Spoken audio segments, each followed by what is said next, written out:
My name is Kathleen Grant, and I'm a parishioner at St. John's Creighton and co-chair of OTOC's Immigration Action Team. There are 11 million undocumented immigrants in the U.S. Nebraska is home to 65,000 of them. There is data that suggests that Nebraska could lose one of its congressional seats if these 65,000 immigrants were deported. Undocumented immigrants work and they pay taxes. Sales tax, gasoline tax, payroll taxes, property taxes. They work in construction, replacing most of our roofs. They harvest and serve our food. If you live in a home with a roof, or you eat food, you are likely the beneficiary of immigrant labor.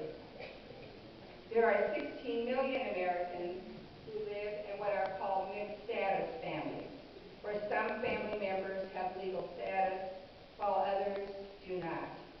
Let's hear about the dilemmas faced by so many of these families. My name is Jean Schuler, and I'm from Sacred Heart Parish in Omaha, and also co-chair of OTOC's Immigration Action Team. Mary McKeegan is ill tonight, so I'm reading her statement. Mary is a volunteer at South High School, where she met Brenda last fall. When Brenda was 6 years old, her parents put her in the back of a truck to cross the Mexican-U.S. border. She stayed with relatives until her parents joined her 6 months later. Brenda's formal education began in Omaha at Gomez Heritage Elementary School. As a senior last spring, she was awarded over 10 college scholarships and was accepted into Harvard University. Brenda attributes her success to parents who encouraged her and caring teachers who went the extra mile. I think, as a matter of fact, she was a junior last spring. However, a darkness has appeared on Brenda's horizon. Her father's work permit expires this year, and if he has to return to Mexico, her mother plans to go with him. Brenda has deferred status through the Dreamers program, and her 2 younger brothers are U.S. citizens. Brenda feels duty-bound to remain in Omaha and raise her brothers. But her parents, recognizing the importance of Brenda's opportunity, have decided that her young brothers will leave the only country they have ever known and will go to Mexico with them. Can any of us imagine facing this dilemma? Brenda and her family are a glaring example of why we need immigration reform. Congressman Ashford and candidate Bacon, you will have 90 seconds to answer 3 questions. We better stand up. We can stand up. No, everybody can stand up. Or you can stand up too. Okay, question 1. Yes or no, do you agree with OTOC that our current immigration system is broken? Yes. What would you do to improve our immigration system? You know, throughout my career in public life, I've supported the pathway to citizenship. I think the Gang of 8 group that put together the immigration bill in the Senate that never got a vote in the House was on the right track. I don't want to break up families. I've traveled across the state, visited Lexington, Scottsbluff, Schuyler, and all those towns, and seen. I don't know if this is kind of bad. Oh, and sorry, can you hear me? I guess you can. But been around and those communities, seeing what happens in Lexington, for example, when over 80% of the school is Latino. I think there's a great opportunity for us to bring those families. As long as we secure the border, I think we can do that. We need to spend more money there. We put $100 million into securing the border last year. I think we can expand that to make sure that adds to the credibility of what we're doing. But I support a pathway to citizenship. I think it's the right way to go for Nebraska economically and for many, many social reasons.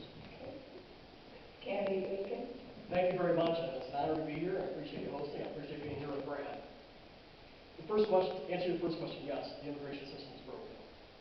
To get to the follow-on, I think we have to look at immigration issues in three different buckets, if you will. First of all, our legal immigration process is broke.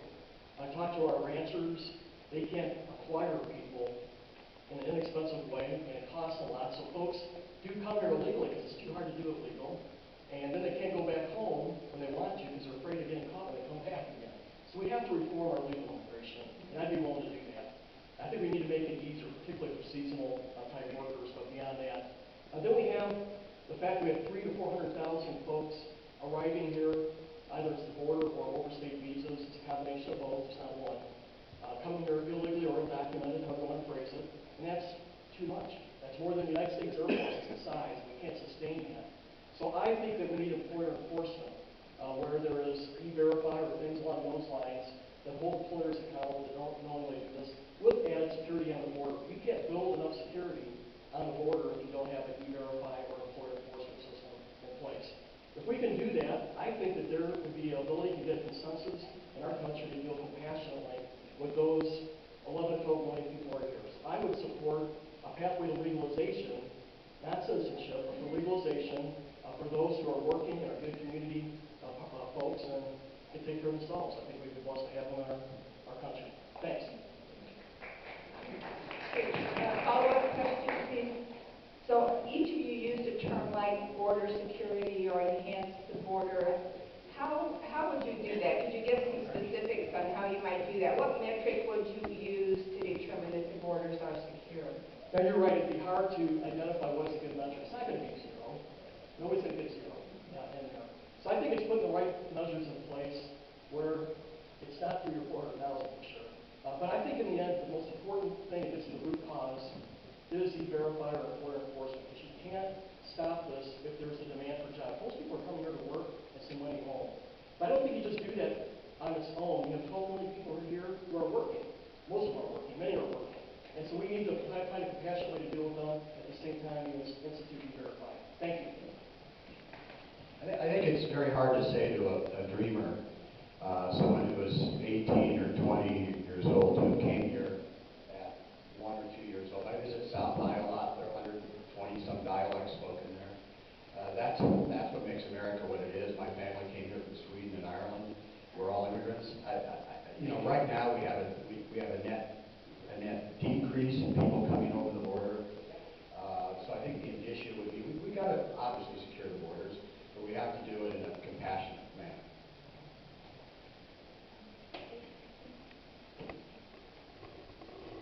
So we're going to move on now to a question about family detention.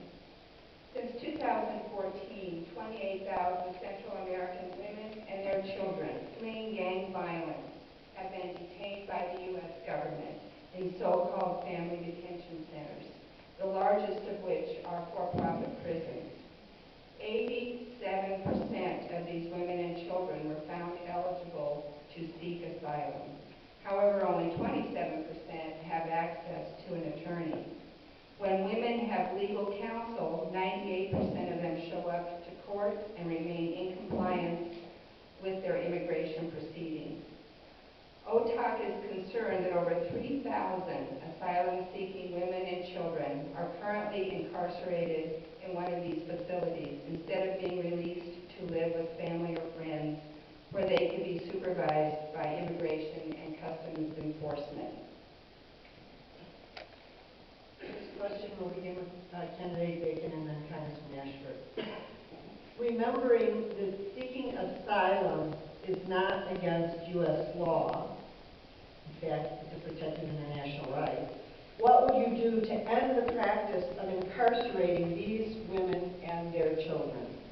Well, first of all, I would agree that it is a problem, and I would share the concern. I would work to make these changes. I would just say that I'd like to point out up front that my father took in a refugee through the asylum process in 1975 out of Vietnam, and that gentleman's been my brother, and ever since. So we need to shorten the two. I hear it takes 2 years to put people through this process. We have to shorten that. That's outrageous. And I also think that since most of these folks end up becoming legalized refugees and asylum, we should expedite that process, get them through the system so they can find a place to live here. And we're talking about the border right now, aren't we? We're talking about the Central American. We're talking about the women and children that are being held in these family detention And that's unacceptable. And the problem, to a great extent, is that during the sequestration from 2011 to 2000, well, we're still in some form of sequestration now, we cut back on the number of judges, we cut back on the number of people at the border. We need to first of all vet them. They come in and they're given a notice to appear right when they cross the border. At that point, once they're vetted, and we go through the vetting process, which is at that point, then we need to determine where they go, and they should not be in the detention centers.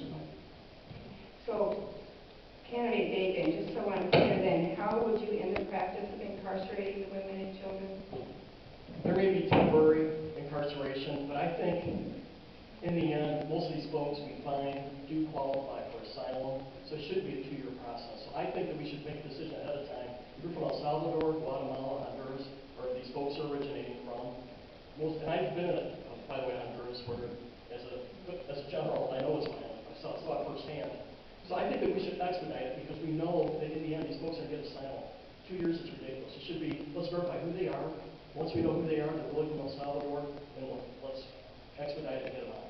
So you would favor keeping them in detention until the asylum process? Until we can verify who they are. I would say very short order, and then let them go on to whatever city that they're heading to. Okay, and just real quickly, let's verify with the candidates on the immigration system being broken. We had yes from both candidates. A yes on the indefinite end of asylum from Congressman Brett Ashford. I'm just saying that we ought not to detain them any longer than is absolutely necessary. They ought to be placed in homes with families or Okay, and the question was indefinite detention, and so both say that indefinite is not correct. Okay, thank you. For 4 years, OTOC has been working to see that all Nebraskans have access to health care regardless of their economic status. Sadly, in that time, the University of Nebraska Medical Center College of Public Health reports an estimated 2,000 people have needlessly died because a minority of state senators oppose Medicaid expansion. In Congress, neither of these candidates will have a direct voice on that issue, but they may well determine the fate of the ACA itself. Here to share our research and conclusions is the chair of the Healthcare for All Action Team, Mary Spurgeon. Thank you, Mark. Mary Spurgeon, First United Methodist Church. Actually, a co-chair the last I knew, but I won't quibble. OTOC's position is that we should have health care for all at the lowest feasible cost. The Affordable Care Act, hereafter referred to as the ACA, was enacted in 2010 by the federal government. The intent was to provide health insurance coverage for all citizens. Due to the failure of Nebraska lawmakers to carry out their responsibility with Medicaid, that has not yet been done in our state. Still, every citizen who has health insurance of any kind has benefited from the ACA because the ACA requires that companies offering health care insurance be held to high standards of business morality and practice. Just a few are excluding no one for having pre-existing health conditions, abolishing annual and lifetime limits on insurance coverage, making it illegal to charge more based on gender or medical condition, requiring that your premium dollars be spent primarily on health care, not administrative costs, and requiring policies to provide broader coverage, including care for maternity and, at long last, mental illness. This is welcome news to OTOC. OTOC's position is that mental illness should be treated, not criminalized. As cited in the Omaha World Herald, Blue Cross CEO Steve Martin believes that the ACA can be fixed. An example, one unhelpful rule lets people buy insurance just before they are due to receive an expensive health treatment, and then drop their coverage right after that. A recent analysis of the ACA across the nation showed that ACA marketplaces in states that have expanded Medicaid eligibility, as was prescribed in the law, have less serious choice of providers. Now we will hear how the ACA has impacted the life of one Omaha resident. Good evening. My name is Mark Kaiser. Back in December of 2010, I was laid off from a job in radio broadcasting that I had for 16 years, which I had hoped would be my career for life. After losing my job, I continued health insurance by paying very high COBRA premiums, but when that ran out, I was desperate to find health insurance because I need regular medication for my high cholesterol and physical therapy for my back. At that time, I was working 2 part-time jobs. Neither offered health insurance. I earned too much from those jobs to qualify for Medicaid. Fortunately, I found that I could get quality health care from Blue Cross Blue Shield through the Affordable Care Act, despite these pre-existing conditions. By 2013, I enrolled at UNO to earn a master's degree in gerontology. For the next 3 years, I worked at a call center while going to night classes. The Affordable Care Act was a bridge that helped me go from being unemployed or working part-time jobs with no health insurance to developing a new career with a salary and full health benefits.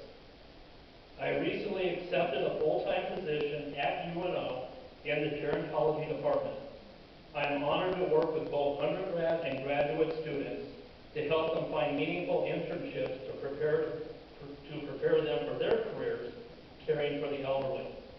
I am truly grateful for the help that the ACA gave me.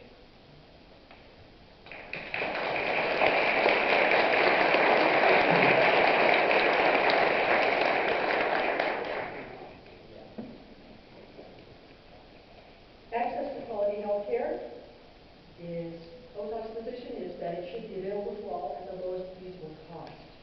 So, candidates, yes or no, do you agree with OTOC's position? You'll have 15 seconds. Mr. Ashby. Yes.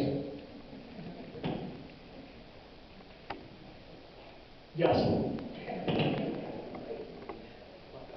If you support the Affordable Care Act, what changes would you make to the ACA to make it sustainable so that all Americans have access to affordable, high-quality health care? If you would repeal the Affordable Care Act, what plan would you offer that would provide the same principled coverage and care offered by the ACA? You'll have 90 seconds to answer this question. Mr. Bacon, would you like to start? Thank you. I'll take probably the opposing view on this. I think that Obamacare or ACA, more appropriate way to call it, has failed us. I think it's hurt our middle class. Our small business community is suffering. It's the number 1 or number 2 issue that I hear from small business owners virtually every day. I was at South Omaha this past week, had one small business owner that said he will not hire more than what he has right now, way to grow, 45 people. He said if he goes over another tripwire, it's going to be a $130,000 cost to him. I talked to another business owner. He will only hire folks at 29 hours a week. He says he can't afford to do it more. It goes back to this law. I believe it's not an all or nothing thing. We can't just walk away from ACA and go back to what we had before. We have to have pre-existing coverage. Absolutely. We should be able to provide coverage for those at 26 and younger to their families, so desire. Here's the things I think we should do. We need insurance portability. People need to take their insurance from job to job. Our young folks today, on average, will change jobs 12 times. We need to have more competition. Insurance companies need to compete for more costs. Healthcare providers need to also compete. I've seen examples where people shop around for health care. They get something 50% of the cost of what the highest is being offered. So we need that. I think we need tort reform, because that adds 15% of the cost of defensive medicine. So here's another one. We need to provide tax incentives for individuals and families who are on the market, not through employers, because that will replicate what employer-provided health care does. So those are some of the things I would like to offer in replace. Good. As a follow-up, just while you're up, would you repeal and then start negotiating a replacement, or do you feel that repeal and replacement has to be part of the same legislation? I think it needs to go hand in hand. You can't just say repeal and have nothing in its stead. Now, there are great proposals that have been on the table for 4 years, frankly, and the last 2 years that they've been expanded. So there are proposals in the House. I can't speak for the Senate. A gentleman named by Dr. Price has been the leader in the House on this. I think he's got a lot of good initiatives that I think we should look at. So it doesn't mean that we take them all, but he's got a lot of good ideas on the table. Just repeal and replace. So you would not vote to repeal without a replacement? Right, I think we need to have a replacement plan, or in our hands and working on it. There is no greater example of failure of Congress to seek ways around partisan gridlock than this issue. I was very concerned when I ran the last time about the fact that the ACA was passed in a very partisan manner, and that made the debate toxic. But it can't be that toxic. I mean, we really need to adopt the Nebraska way that we do in the legislature, though, working across the aisle to try to find a solution. But having over 60 efforts to repeal something, and there may be solutions out there, but I haven't seen anything that's specific. So we've wasted 5 years. We've wasted 5 years to come up with other options. Obviously, you can't replace something and repeal it at first and then replace it. This is a big bill. You legislate like you would anywhere else. You take section by section by section, and you do what you can do.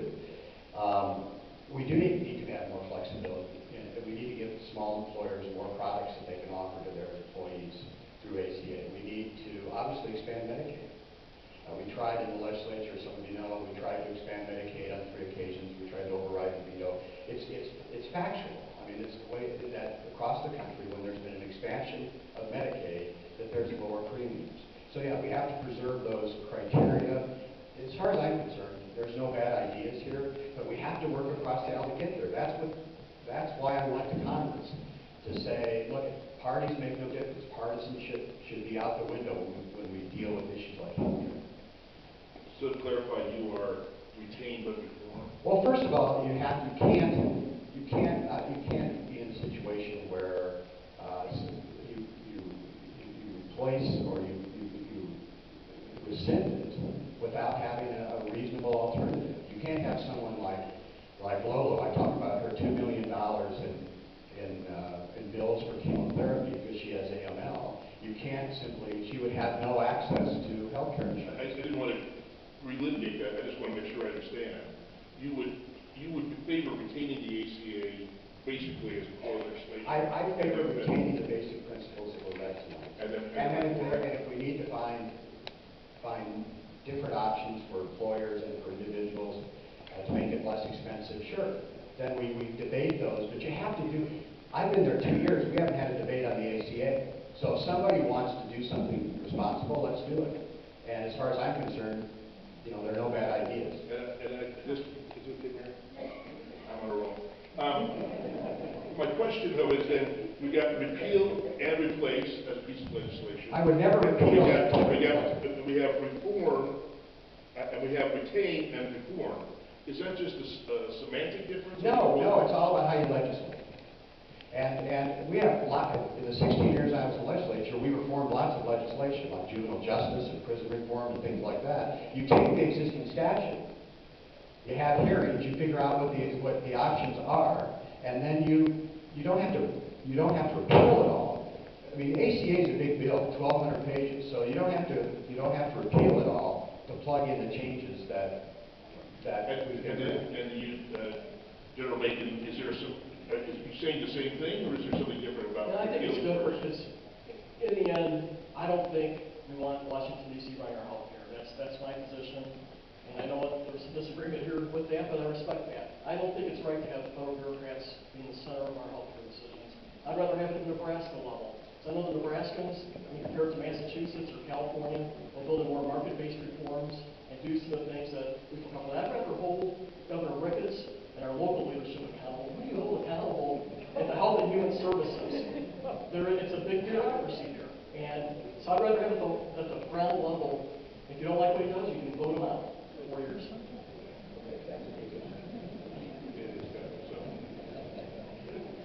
Let's move on to the specific question. Hello, I'm Linda Jensen. I am a nursing professor with experience as both a family member and as a professional with mental illness. I'm here representing the Mental Health Action Team and also NAMI,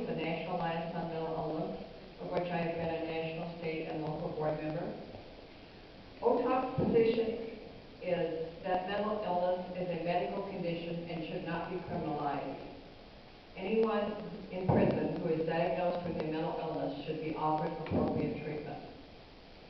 Yes or no? Do you agree with OTOP's position? And you have 15 seconds to answer the question. And I think Mr. Ashford is first. Is that right?